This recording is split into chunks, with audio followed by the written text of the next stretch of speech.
সূরাতুন নিসার কাহিনীটাকে রব্বুল আলামিন কোরআনে কারীমের ভিতরে জায়গা দিয়ে দিলেন দুনিয়ার মানুষকে বোঝাবার জন্য, শোনাবার জন্য। ফালাম্মা জান্না আলাইহিল লাইলু রাআ কাওকাবান ক্বালা হাযা রাব্বি। তিনি রব সন্ধান করছেন, কে আমার স্রষ্টা, সর্বোচ্চ ক্ষমতার মালিক কে, আইনদাতাকে, বিধানদাতাকে, স্রষ্টাকে, কে তিনি, তাকে খুঁজছে। মনের ভিতরেও চিন্তা, মস্তিষ্কেই চিন্তা। হঠাৎ করে রাত এলো, পশ্চিম গগনে সুন্দর এক তারকা উদিত হলো, সান্ধ্য তারা। সন্ধ্যার সময় যে তারাটা ওঠে সেটা ছোট না বড়? বড়। সেটা সারা রাত থাকে না অল্প সময় থাকে? অল্প সময় থাকে। শান্ত তারা দেখে ইব্রাহিম আলাইহিস সালাম বললেন, হাযা রাব্বি, পেয়ে গেছি আমার রব, এটাই আমার রব, এটাই হচ্ছে আমার স্রষ্টা, এটাই হচ্ছে সর্বময় ক্ষমতার মালিক। আল্লাহ পাক বলেন, ইব্রাহিম আলাইহিস সালাম তাকিয়ে থাকলেন। কিছুক্ষণ পরে এই তারকা যখন অস্তমিত হয়ে গেল, ইব্রাহিম আলাইহিস সালাম তখন বললেন, ফালাম্মা আফালা ক্বালা লা উহিব্বুল আফিলিন। যে জিনিস অস্তমিত হয়ে যায় তাকে আমি মহব্বত করি না, পছন্দ করি না, সে রব হতে পারে না। যে রব হবে তার আবার উদয় অস্ত কিসের? কিছুক্ষণ পরে চন্দ্র উদিত হলো, চাঁদ দেখে ইব্রাহিম আলাইহিস সালাম বললেন, ফালাম্মা রাআল কমারা বাযিগান ক্বালা হাযা রাব্বি। চাঁদ দেখে বললেন, এটাই আমার রব, এটাই আমার স্রষ্টা, এটাই আমার বিধানদাতা। ফালাম্মা আফালা ক্বালা লাইন লাম ইয়াহদিনি রাব্বি লাআকুনান্না মিনাল কওমিদ যাল্লিন। চাঁদ যখন অস্তমিত হয়ে গেল, ইব্রাহিম আলাইহিস সালাম তখন বললেন, আমার প্রকৃত পক্ষের যিনি প্রভু, যিনি আমার রব, তিনি যদি আমারে সত্যিকারের পথ না দেখান তাহলে আমি গোমরাহ হয়ে যাব, গোমরাহদের পথভ্রষ্টের অন্তর্ভুক্ত হয়ে যেতে পারি। চিন্তা করতেছেন আমার রবকে। তারকা দেখলাম অস্তমিত হয়ে গেল, চাঁদ দেখলাম ডুবে গেল, তাহলে আমার রবকে। সকাল চলে যাওয়ার পর যখন দেখলেন পূর্ব দিগন্ত থেকে সূর্য উদিত হয়েছে ডগমগ করে, সূর্যকে দেখে তিনি বললেন, ফালাম্মা রাআ আশ-শামসা বাযিগাতান ক্বালা হাযা রাব্বি হাযা আকবার। সূর্যকে দেখে বললেন, এটাই আমার রব, আর এটাই বড় রব। যেহেতু চাঁদের আলো ছিল স্নিগ্ধ, সূর্যের আলো অত্যন্ত প্রখর, চাঁদের দিকে তাকানো যেত, সূর্যের দিকে তাকানো যায় না, এটাই আমার রব এবং বড় রব। হযরত ইব্রাহিম আলাইহিস সালামের এই ভুল ভেঙে গেল। সন্ধ্যার আগমনে সূর্য যখন অস্তমিত হয়ে গেল, ইব্রাহিম আলাইহিস সালাম তখন ঘোষণা করলেন, ফালাম্মা আফালাত ক্বালা ইয়া কওমি ইন্নী বারিউম মিম্মা তুশরিকুন। সূর্য অস্তমিত হয়ে গেলে পরে তিনি বললেন, ইয়া কওমে, ও আমার জাতি, তোমরা যে জিনিস দিয়ে শিরক করো আল্লাহ রাব্বুল আলামিনের সাথে, আমি তার থেকে সম্পূর্ণ মুক্ত, আমি তোমাদের অন্তর্ভুক্ত, মুশরিক নই। আমার রবকে আমি চিনে ফেলেছি, সুবহানাল্লাহ, আমার রবকে আমি চিনেছি। ইব্রাহিম আলাইহিস সালাম ঘোষণা করলেন, ইন্নী ওয়াজ্জাহতু ওয়াজহিয়া লিল্লাযী ফাতারাস সামাওয়াতি ওয়াল আরদা হানিফা। জানেন আপনারা এটা? পড়েন, ইন্নী ওয়াজ্জাহতু ওয়াজহিয়া লিল্লাযী ফাতারাস সামাওয়াতি ওয়াল আরদা হানিফা ওয়া মা আনা মিনাল মুশরিকিন। নিশ্চয়ই আমার এই মুখমণ্ডলকে ফিরাই দিলাম, দুনিয়ার সব দিক থেকে মুখ ফিরাইয়া আমার এই মুখ ফিরালাম সেদিকে, সেই স্রষ্টার দিকে, যিনি আকাশ, জমিন, চন্দ্র, সূর্য, গ্রহ, নক্ষত্র, সৌররাজি, মানব মণ্ডলী সবকিছু কিছুকে যিনি সৃষ্টি করেছেন, আমি তার দিকে আমার মুখকে ফিরিয়ে দিলাম। তিনি ছাড়া কোনো রব নাই, প্রভু নাই, আর আমি মুশরিকদের অন্তর্ভুক্ত নহি। হযরত ইব্রাহিম আলাইহিস সালাম তাওহীদকে বুঝে ফেললেন, আল্লাহকে চিনে ফেললেন। আমার বন্ধুগণ, আজ মুসলমান হয়ে আমরা আল্লাহকে চিনতে পারি নাই, আল্লাহর ওয়াহদানিয়তকে আমরা বুঝতে পারি নাই। একদিকে আমরা মুসলমানও, আর একদিকে আমরা মূর্তিও গড়ি, আবার মূর্তির পূজাও আমার মুসলমানেরা করে থাকে। জোরে কর নাউযুবিল্লাহ। ভাস্কর্যের নাম করে মূর্তি তৈরি করা হচ্ছে বিভিন্ন জায়গায়, হচ্ছে না? আমার ভাইরা, ভাস্কর্যের নাম করে, চেতনার নাম করে শহরে শহরে বিশ্ববিদ্যালয়ের অঙ্গনে মূর্তি বানানো হতেছে, আর বলা হচ্ছে অমুক চেতনা, এটা অমুকের চেতনা, তমুকের চেতনা, এটা ভাস্কর্য বলা হতেছে। আসলে সমস্ত মূর্তি হতেছে মূর্তি। এই মূর্তিগুলি বিনাশ করার জন্যই আল্লাহর নবী এসেছিলেন। হুজুরকে প্রশ্ন করা হয়েছে, লিমা বয়স্তা, কেন প্রেরিত হয়েছেন, দুনিয়ায় কেন এসেছেন? নবী বলেছেন, বয়স্তুল কাসরিল আসনাম, এসেছি পৃথিবীর বুকে মূর্তি বিনাশ করার জন্য। জোরে বলেন সুবহানাল্লাহ। মূর্তি ধ্বংস করার জন্য এসেছি। আল্লামা ইকবাল, বিশ্ব কবি, কবি সম্রাট আল্লামা ইকবাল বলছেন, বুত সেকন উঠে গে বাকি জু রহে বুতগর হ্যাঁ, बुत शकन उठ गए बाकी जू रहे बुतगर है, था बिराहिम पिदर और पिसर आजर है। बुत शकन उठ गए, যারা প্রতিমা ভাঙতে এসেছিল পৃথিবীতে তারা বিদায় হয়ে গিয়েছেন। আজকে যারা বেঁচে আছে তারা ইসলামের নামে, মুসলমানের নামে প্রতিমা তৈরি করছে, মূর্তি তৈরি করছে। था बिराहिम पिदर और पिसर आजर है। এক সময় ছিল এমন যখন আজরের ঘরে ইব্রাহিম পয়দা হয়েছে, আর আজ ইব্রাহিমের ঘরে আজর পয়দা হচ্ছে। বন্ধুগণ, আল্লাহর ইবাদত পরিপূর্ণভাবে আল্লাহর জন্যই হতে হবে। মূর্তির সাথে, মূর্তি তৈরি করার সংস্কৃতির সাথে মুসলমানদের কোনো সম্পর্ক থাকতে পারে না। জোরে বলেন, পারে? পারে না। বিশ্ববিদ্যালয়ের অঙ্গনে, রাস্তার মোড়ে মোড়ে চেতনার নাম করে মূর্তি যারা বানাচ্ছেন গায়ের জোরে, আল্লাহর কসম, আল্লাহর দরবারে উঠতে হবে একদিন, সেদিন মজা টের পাবে। কারে বলে চেতনা? মূল চেতনা তো সেদিন জাগ্রত হবে। আজকে তো আসল চেতনা আসে নাই, চেতনা হবে সেই দিন। চেতনা কারে কয়? চেতনা কত প্রকার এবং উহা কি কি উদাহরণ সহকারে বুঝাইয়া দেওয়া হবে। আমার ভাইরা, মাথা জায়গায় যেয়ে দেখবেন কি, শুধু মাথাই দেখবেন, আপনারও একটা মাথা, দেখবেনও মাথা। আল্লাহ পাক তো গোটা ময়দান ভরে দিয়েছেন, আলহামদুলিল্লাহ। আমি প্রথম দিন বলেছিলাম, কোরআনের মাহফিলের চাইতে শ্রেষ্ঠ মাহফিল আল্লাহর আকাশের নিচে জমিনের উপরে আর নাই। হাদিস শরীফের ভিতরে এসেছে, এই মাহফিলে যখন আপনি আসতেছিলেন, হাজার হাজার ফেরেশতা আপনার পেছনে পেছনে এসেছে, আপনার আমলনামায় নেকি লিখেছে। রাসূলুল্লাহ বলছেন, বান্দারা যখন কোরআন শোনার জন্য, আল্লাহর জিকিরের জন্য, কোরআনের জন্য যখন বসে যায়, আল্লাহর রহমতের ফেরেশতারা মাহফিলের চতুর্দিকে তারা ঘিরে দাঁড়িয়ে যায় আকাশ পর্যন্ত। এই মাহফিল ঘেরাও হয়ে আছে ফেরেশতা দিয়া। কি দিয়া? কার কথা? আল্লাহ রাসূলের কথা। ফেরেশতা দিয়ে গোটা মাহফিল ঘেরাও হয়ে আছে, আকাশ পর্যন্ত তারা দাঁড়িয়ে আছে। ফেরেশতারা বলতে থাকে, রব্বুল আলামিন, তোমার বান্দারা যতক্ষণ রাস্তায় ছিল ততক্ষণ নেকি লিখেছি, এখন মাহফিলে বসে গেছে, এখন কি করি?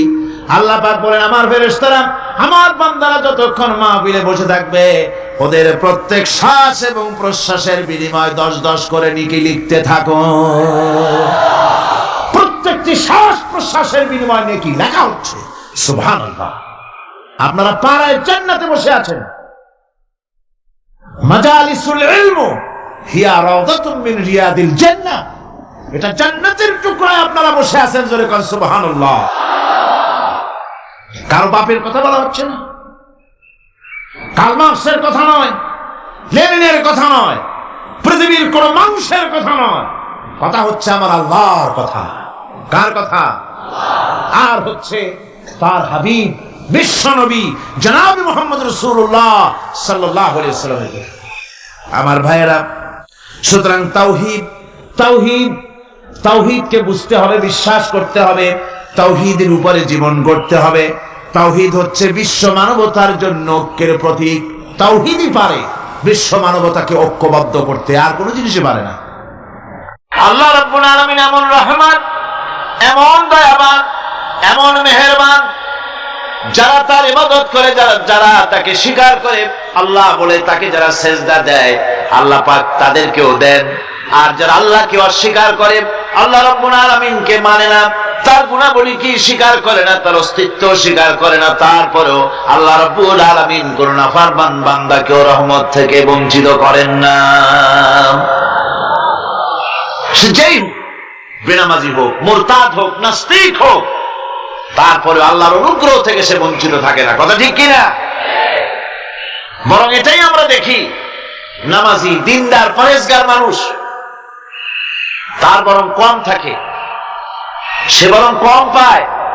বাড়ি নাই, ঘর নাই, কলকারখানা নাই, আর নামাজ রোজা করে না, হজ যাকাত করে না, আল্লাহর সাথে বিরোধিতা করে, আল্লাহরে মানেই না, বলে দেয়ার ইজ নো গড, স্রষ্টা বলতে কেউ নাই, ইট, ড্রিঙ্ক এন্ড বি মেরি, এই হচ্ছে তাদের থিওরি, তাদের দর্শন, তাদের ফিলসফি।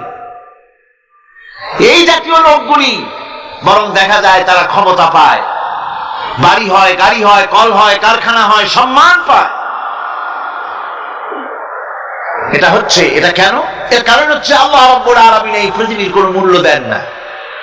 এই পৃথিবীর মূল্য যদি আল্লাহ পাকের কাছে একটা মশার দানার তুল্য যদি হতো, আল্লাহ পাক বিদ্রোহীদেরকে, কাফেরদেরকে এক ঢোক পানি আল্লাহ পাক গিলতে দিতেন না। এবার চিন্তা করেন, আল্লাহর ব্যাপারে যে দৃষ্টান্তটা দেওয়া হয়েছে, দৃষ্টান্তটা কত গুরুত্বপূর্ণ। মশার দানার তুল্য, মশার দানার তুল্য এই পৃথিবীর দাম নাই আল্লাহর কাছে। আপনাকে যদি কেউ 10 লক্ষ মশার দানা বহু কষ্ট করে জোগাড় করিয়া যদি কেউ দেয়, তাহলে আপনি কয় টাকা দিয়ে কিনবেন? 4 পয়সা দিয়েও একজনে বলছে 4 পয়সাও দিবে না। তাহলে বোঝেন এর কোন মূল্য নাই।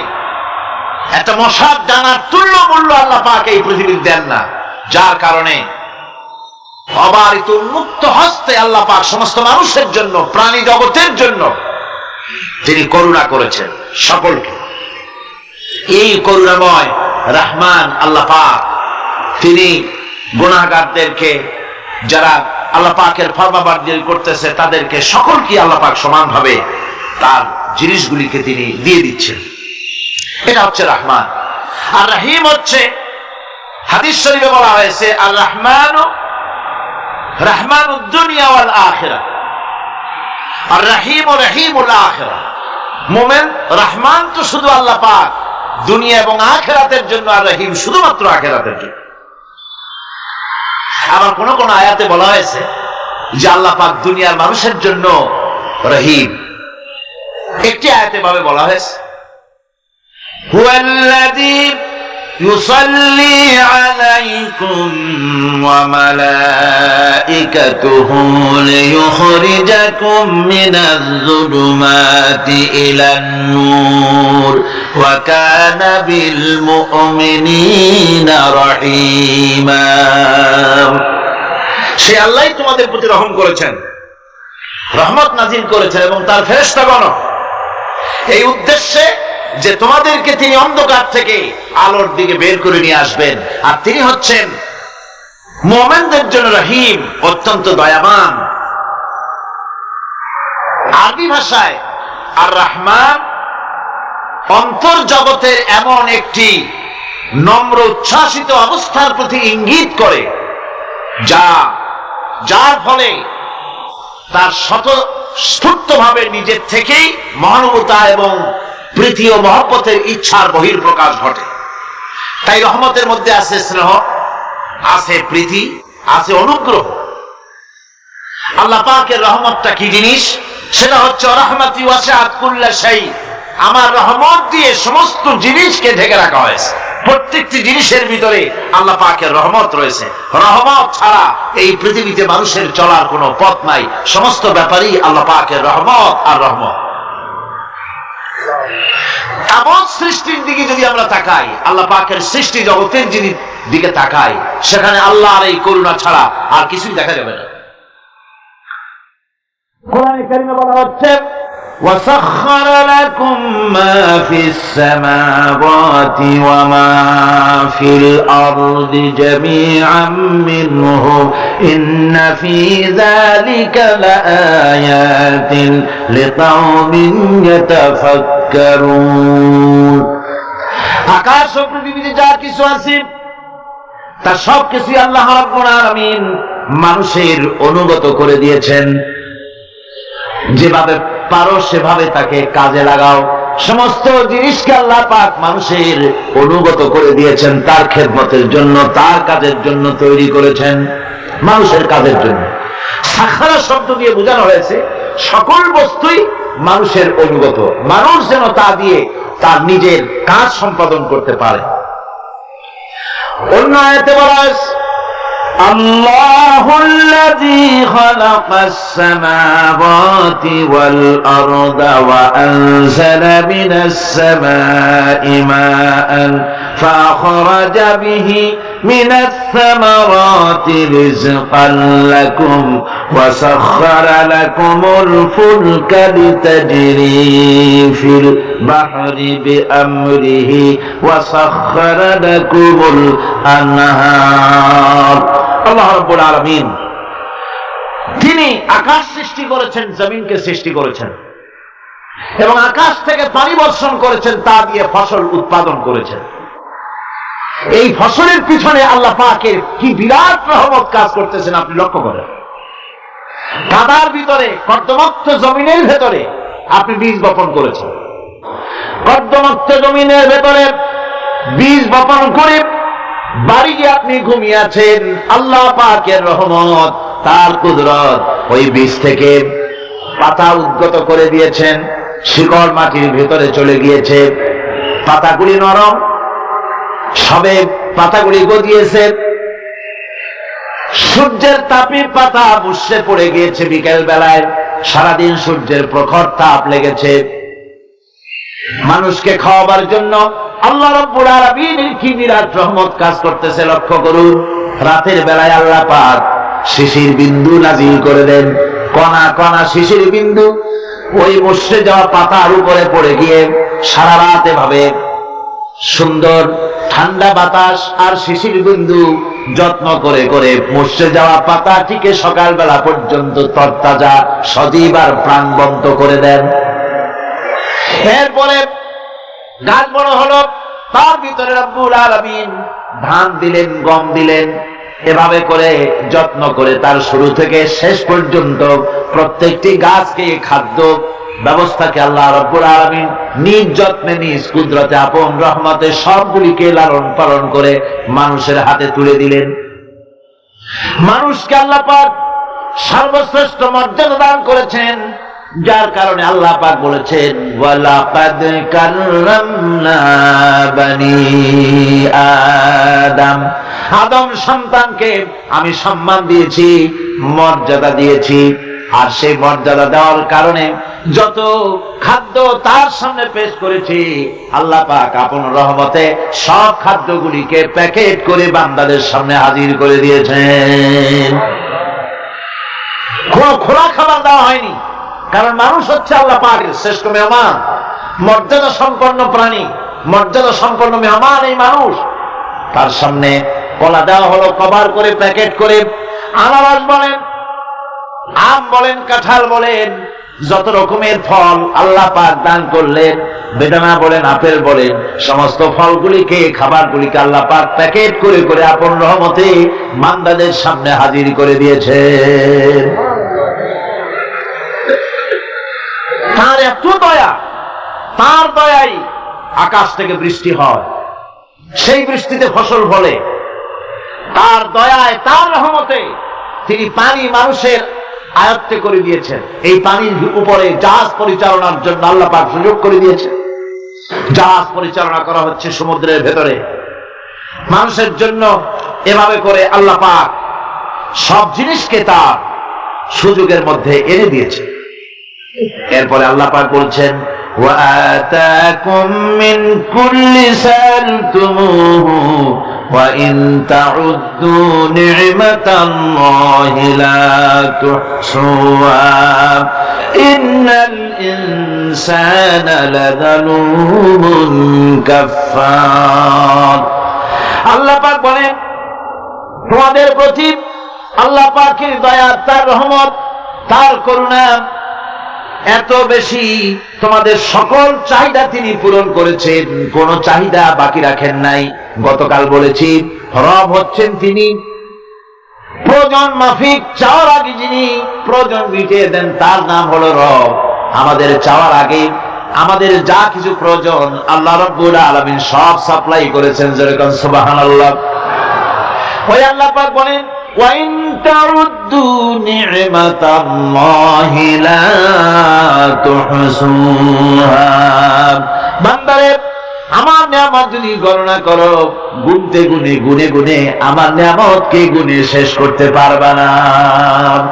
এত অসংখ্য নিয়ামত ছড়িয়ে ছিটিয়ে রেখেছি বিশ্ব জুড়ে, সর্বত্র সব জায়গায় আমার করুণার ছোঁয়া তোমার চোখের সামনে পড়বে।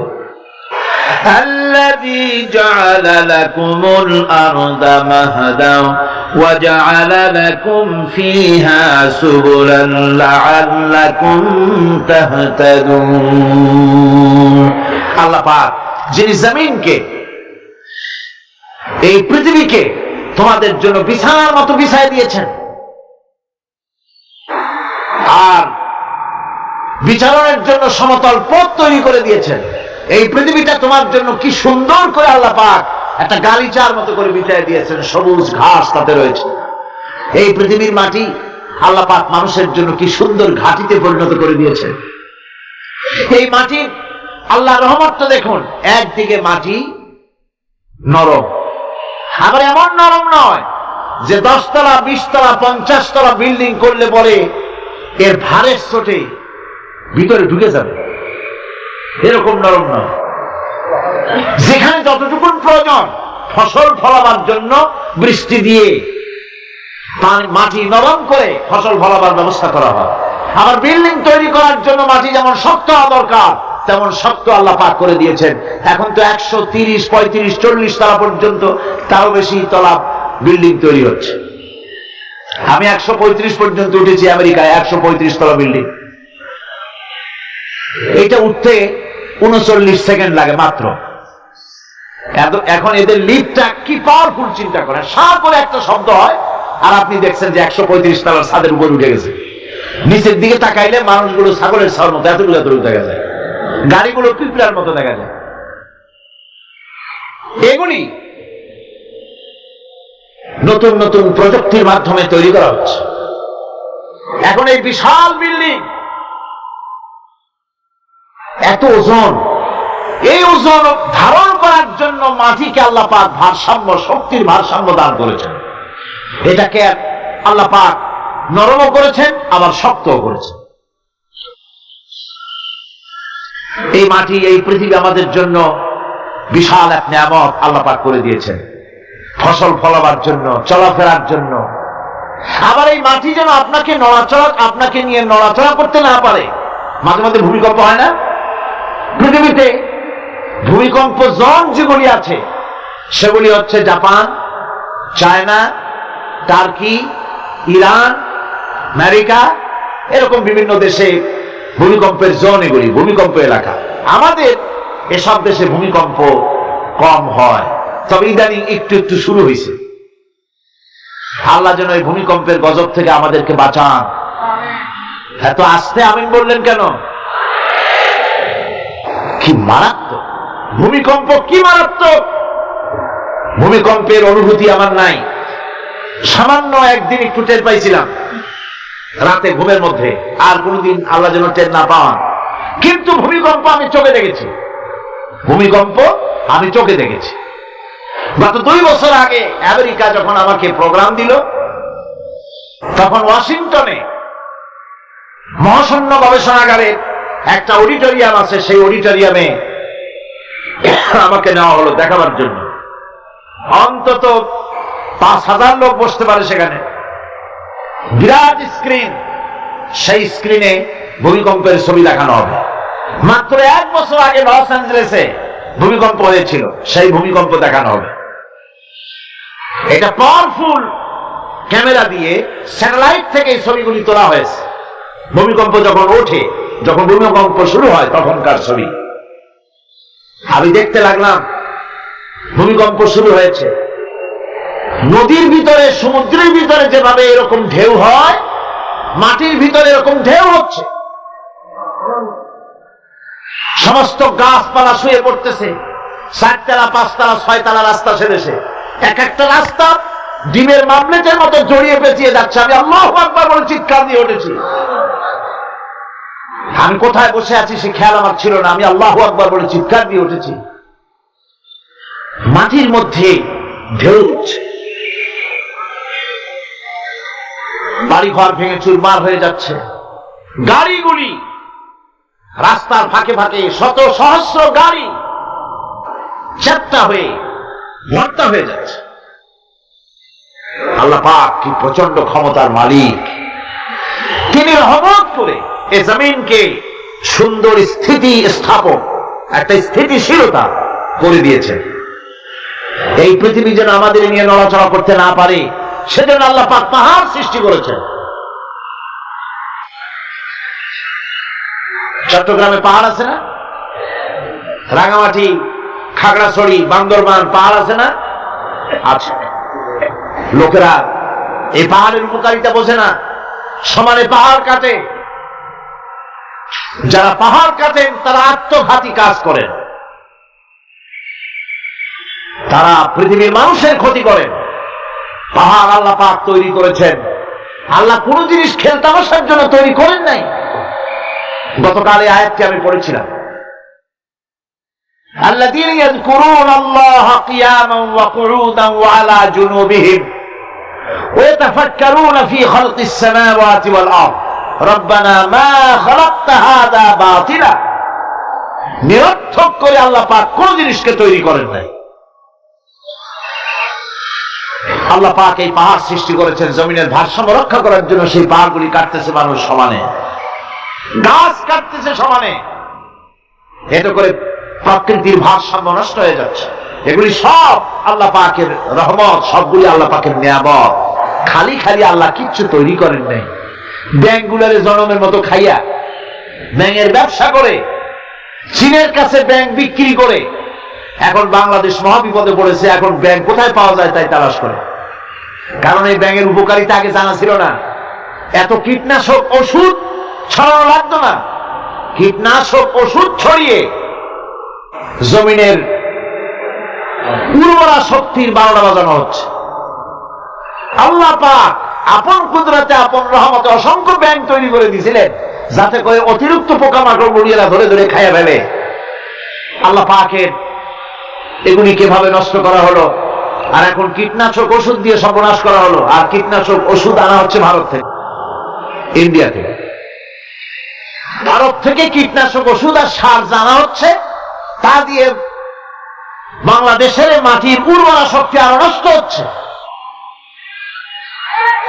আপনারা জিজ্ঞেস করবেন চাষীদের কাছে কিভাবে নষ্ট হচ্ছে জমিন। সুতরাং আল্লাহ পাক খেল তামাশার বিষয়বস্তু করে কিছুই তৈরি করেন নাই। সবগুলিকে আপন রহমতে তৈরি করেছেন মানুষের সৃষ্টি জগতের জন্য, যার দ্বারা মানুষ উপকৃত হতে পারবে। এই জন্য তিনি হচ্ছেন রহমান। বলেন তিনি কি? রহমান। আল্লাহ রাব্বুল আলামিন জমিন সৃষ্টি করলেন, পাহাড় দিলেন, গাছপালা তরুলতা তৈরি করে দিলেন। এরপরে আল্লাহ পাক বলছেন, তাকিয়ে দেখো সমুদ্রের দিকে, ওয়া হুয়াল্লাযী সাখখারাল বাহরা লিতাকুলু মিনহু লাহমান তারিয়ান ওয়া তাস্তাখরিজু মিনহু হিলিয়াতান তালবাসুনাহা। সমুদ্রের দিকে লক্ষ্য করে দেখো।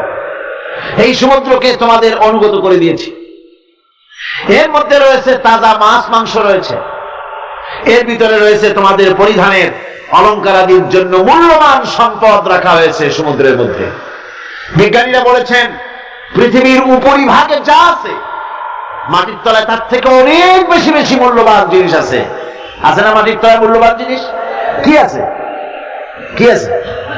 খনিজ দ্রব্য আছে, সোনা আছে, লোহা আছে, তেল আছে। তেল যে শুধু সৌদি আরবে, কুয়েতে আর কাতারে, বাংলাদেশে তেল নাই এটা ঠিক না। আমাদের দেশে তেল আছে, আল্লাহ তেল আমাদের দেশে দিয়েছেন, তবে অতটা না হলেও কিছুটা তো দিয়েছে। কারণ সব জায়গায় এক রকমের নিয়ামত দেওয়া হয় না, এক এক দেশে এক এক রকমের নিয়ামত আল্লাহ পাক দেন। আমাদের দেশে যা আছে তা আবার সৌদি আরবে নাই। আমাদের দেশে বেল আছে, চালটি আছে, গাব আছে, এগুলি আছে সৌদি আরবে। আমাদের দেশে চা আছে, পাট আছে,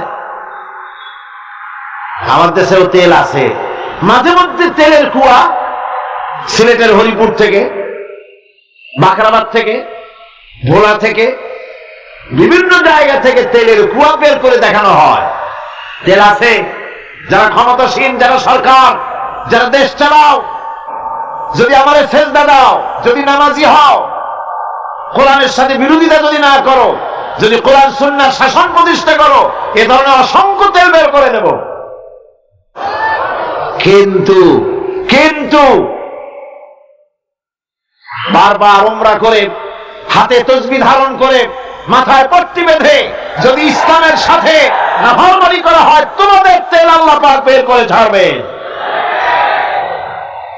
আল্লাহ পাক বাহানা পছন্দ করেন না। এই জমিনে ফসল আছে, অসংখ্য ফসল আল্লাহ পাক দিয়েছেন, অসংখ্য খনিজ পদার্থ আল্লাহ পাক দান করেছেন। সেই খনিজ পদার্থগুলি আল্লাহ পাক, খনিজ দ্রব্যগুলি আল্লাহ পাক দিবেন মুমিনদের হাতে। কাদের হাতে দিবেন? আল্লাহ পাক বলেছেন ওয়ালাউ আন্না আহলাল কুরা আমানু ওয়াত্তাকাউ লাফাতাহনা আলাইহিম বারাকাতিন মিনাস সামাই ওয়াল আরদ। দেশের লোকেরা, জনপদের লোকেরা যদি আমার উপর ঈমান আর আমার কি ভয় করার নীতি যদি অবলম্বন করে চলে, তাহলে ওই দেশের মানুষের জন্য আকাশ আর জমিনের সব বরকতের দরজা আমি আল্লাহ খুলে দেব। নিয়ামতের অভাব নাই, যথেষ্ট নিয়ামত আল্লাহ পাকের আছে। তাহলে বললাম এই পৃথিবীর উপরিভাগে যত নিয়ামত আছে, পৃথিবীর ভেতরে এর থেকে কম নাই। কত ভিতরে? এই ভিতরে যাওয়ার জন্য একবার একটা চেষ্টা হলো। আমেরিকার ওকলাহামা সিটি, এটি একটি স্টেট। এই স্টেটের পাশে একটা জায়গা বেছে নেওয়া হলো, যে পৃথিবী, তাদের ধারণা ছিল যে মাটি খুঁড়তে খুঁড়তে এর পৃথিবীর অপর পৃষ্ঠে যাওয়ার জন্য একটা আন্ডারগ্রাউন্ড রাস্তা করা যায় নাকি। ছোটবেলায় পড়ছিলাম আমি ভূগোলে একটা বইতে, যে কেউ যদি আমাদের দেশ থেকে এখান থেকে মাটি খোঁড়া আরম্ভ করে, তাহলে মাটি খুঁড়তে খুঁড়তে একদিন না একদিন আমেরিকায় পৌঁছে যাবে। কোন ভিসা টিসা লাগবে না, VD7, DB7, 97 লাগবে না, এমনি যাইতে পারে। মানুষেরা চেষ্টা করলো মাটি খোঁড়া। মাটি খুঁড়তে খুঁড়তে পৃথিবীতে এটাই ছিল প্রথম এই দুঃসাহসিক পরিকল্পনা। 6000 ফিট পর্যন্ত মাটি খনন করার পর কোন কুল কিনারা করতে না পেরে তারা এই দুঃসাহসিক পরিকল্পনা ছেড়ে দিন। কিন্তু গবেষণার শেষ হয়নি। যারা গবেষণা করেছেন তারা গবেষণালব্ধ, তাদের অভিজ্ঞতা তারা লিখেছেন যে পৃথিবীর অন্তত 180 মাইল গভীর পর্যন্ত তাদের একটা আইডিয়া হয়েছে যে পৃথিবীর মাটির নিচে অসংখ্য খনিজ দ্রব্য রয়েছে, অসংখ্য নিয়ামত এই পৃথিবীর মাটির ভিতরে আল্লাহ পাক লুকায় রেখেছেন। ওর তলায় কি আছে বিজ্ঞানীদের মাথায় এখনো ঢোকে নাই।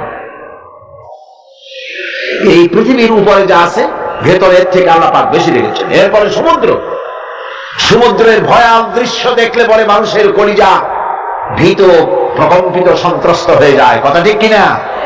যত বড় বাহাদুর হোক, সমুদ্রের ঢেউর মধ্যে যদি পড়ে, বাহাদুরি আর থাকে না। ঠিক কিনা কন? যতই বড় কারণা নাই, কিন্তু সমুদ্রে গেলে আর অসুবিধা হয় না। সমুদ্রের ঢেউয়ের মধ্যে যখন মানুষ পড়ে, আল্লাহ পাক বলেছেন দাল্লা মান তাদউনা ইল্লা ইয়াহু, একমাত্র আল্লাহ ছাড়া সবাই কি ভুলে যায়? আমি দেখেছি সমুদ্রের দরিয়ার ভিতরে ঢেউ যখন শুরু হয়, অমুসলিমরা পর্যন্ত তাদের ভাষায় স্রষ্টাকে যা বলে সে নাম ভুলে গিয়ে সকলের মুখ থেকে বেরোয় আল্লাহ আল্লাহ আল্লাহ। আল্লাহ বাঁচাও।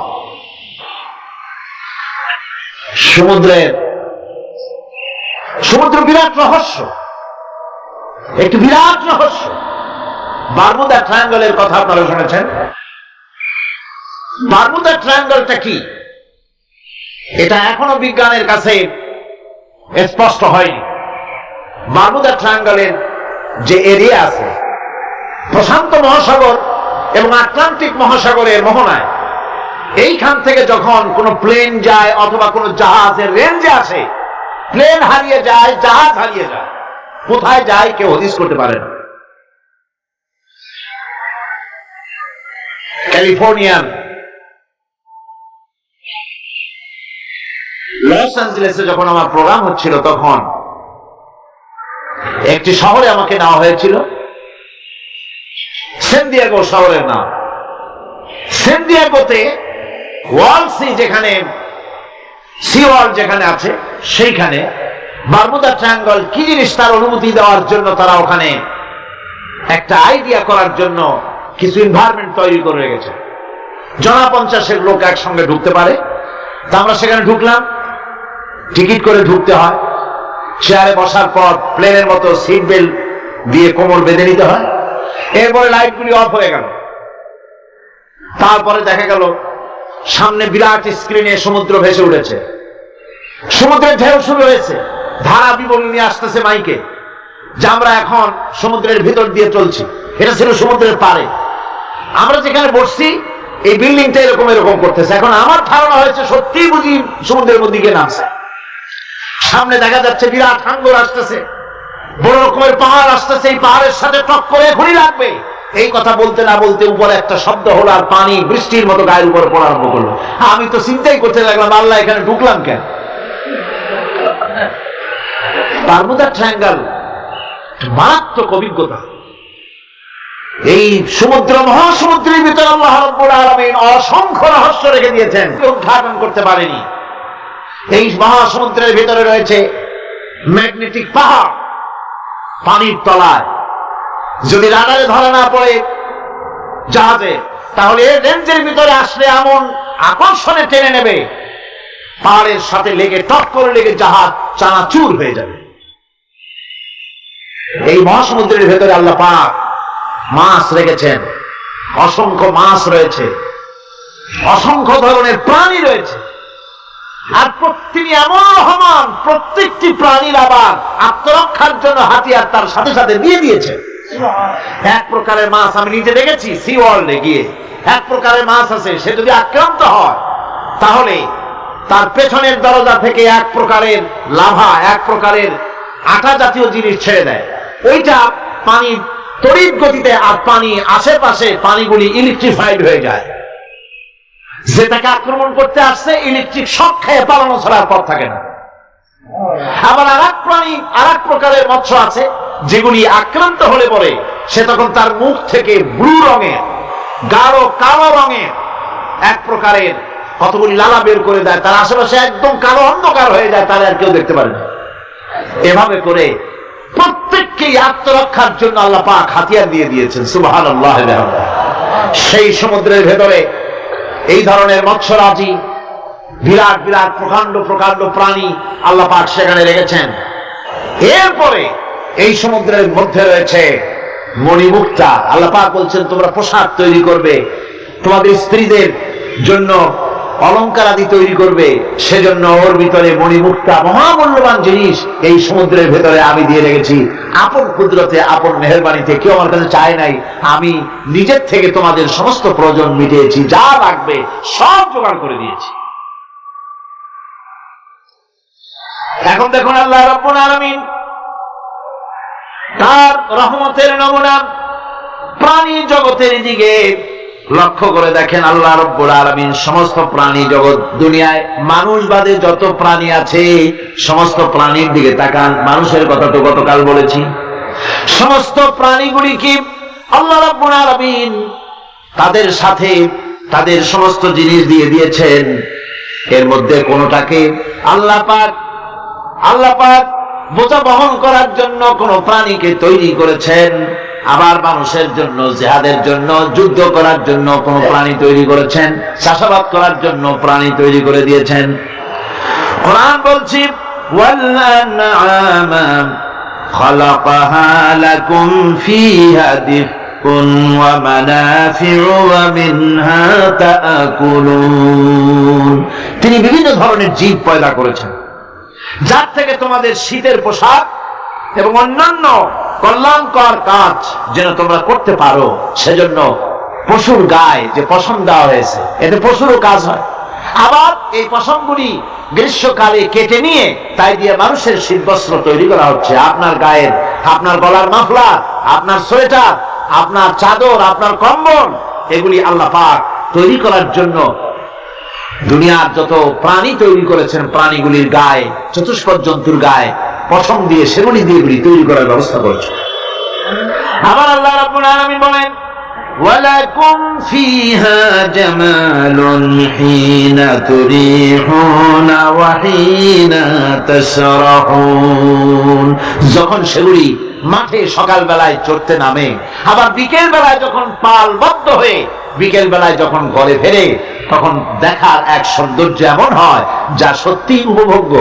লক্ষ্য করে দেখবেন, এগুলি শহরে কম দেখা যায়, গ্রাম্য অঞ্চলে মাঝে মধ্যে যাবেন, গ্রামের লোকই আপনারা অধিকাংশ এখানে আছেন, আপনারা দেখবেন সকাল বেলায় যখন পালে পালে গরু, ছাগল, মহিষ ইত্যাদি যেতে থাকে, সকাল বেলায় সূর্য যখন উঠে সেই সময় যখন এগুলি যেতে থাকে, তখন তার দেখার একটা দৃশ্য দারুণ লাগে।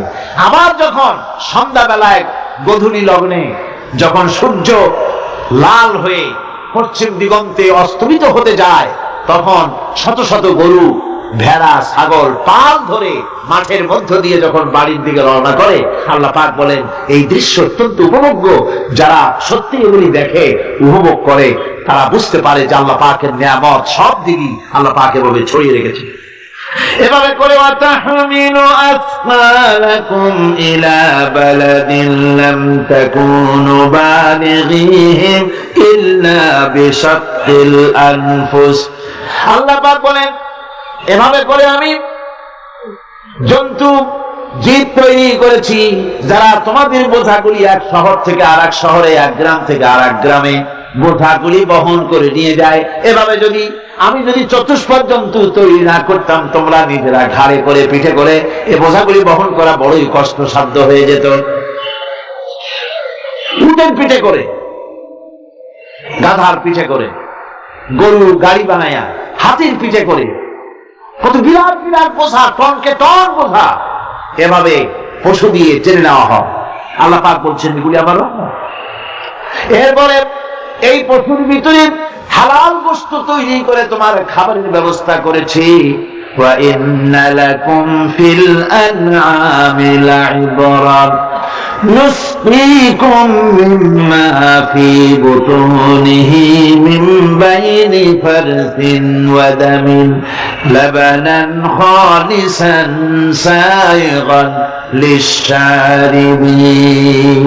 তোমাদের চতুষ্পদ জন্তুর মধ্যে দেখবে বুদ্ধিমান, দূরদৃষ্টি সম্পর্ক লোক যারা, তাদের জন্য আমি এর মধ্যে নিদর্শন রেখেছি। তোমাদের দুগ্ধবতী গাভীগুলি, যার দ্বারা তোমরা দুধ পাও, এগুলি জমিনের ঘাস খেলো, খড় খেলো, আর এর দ্বারা রক্ত তৈরি হলো, পায়খানা তৈরি হলো, পেশাব তৈরি হলো, পাশাপাশি রাস্তা দিয়ে পরিষ্কার সুস্বাদু দুধ আমি আল্লাহ রাব্বুল আলামিন তোমাদের জন্য দান করেছি। এত নিয়ামত আল্লাহ পাক দিলেন, আল্লাহ পাকের বিনিময়ে কিছুই চান নাই। কিছু চাইছেন নাকি? বলেন কিছু চাইছেন? কিছুই চান না। দেখেন এই যে ঠান্ডা মৌসুম চলছে, এখন কি মৌসুম? শীতের মৌসুম। এই পৃথিবীটাকে আমরা আমাদের একটা রুমকে যদি ঠান্ডা করতে চাই, তাহলে আমরা কি লাগাই? রুমে এসি লাগাই। প্রত্যেক মাসে বিল দেওয়া লাগে না লাগে না? বিল দিতে হয়। একটা রুম এসি দিয়ে ঠান্ডা করতে প্রত্যেক মাসে 500, 1000, 2000, 2500 রুম হিসাবে এর ভাড়া দেওয়া লাগে, এর চার্জ দিতে হয়। এত বড় বিশ্বটা আল্লাহ পাক ঠান্ডা করে ফেলেছেন। কত বড় এসি প্লান্ট আল্লাহ পাকের, সুবহানাল্লাহ। কত বড় এসি আল্লাহ ছেড়ে দিয়েছেন। এখন ডিজেল জ্বালায় আগুন তৈরি করেন, কাঠ জ্বালায় আগুন তৈরি করেন। পৃথিবীর মানুষের হাতে আগুন জ্বালাবার, উত্তাপ সৃষ্টি করার যত রকমের টেকনোলজি আছে, সব যদি একত্রিত করা হয়, সূর্য প্রতি সেকেন্ডে যে তাপ বিকিরণ করে পৃথিবীর জন্য, সারা পৃথিবীর সমস্ত মানুষ এক জায়গায় হইয়া কিয়ামত পর্যন্ত প্রচেষ্টা করিও ওই 1 সেকেন্ডের তাপ তৈরি করতে পারবে? সুতরাং আল্লাহ রাব্বুল আলামিন তিনি বিরাট নিয়ামত রেখেছেন সব জিনিসের মধ্যে। এই নিয়ামতগুলি বুঝতে হবে, এগুলি বুঝতে হবে।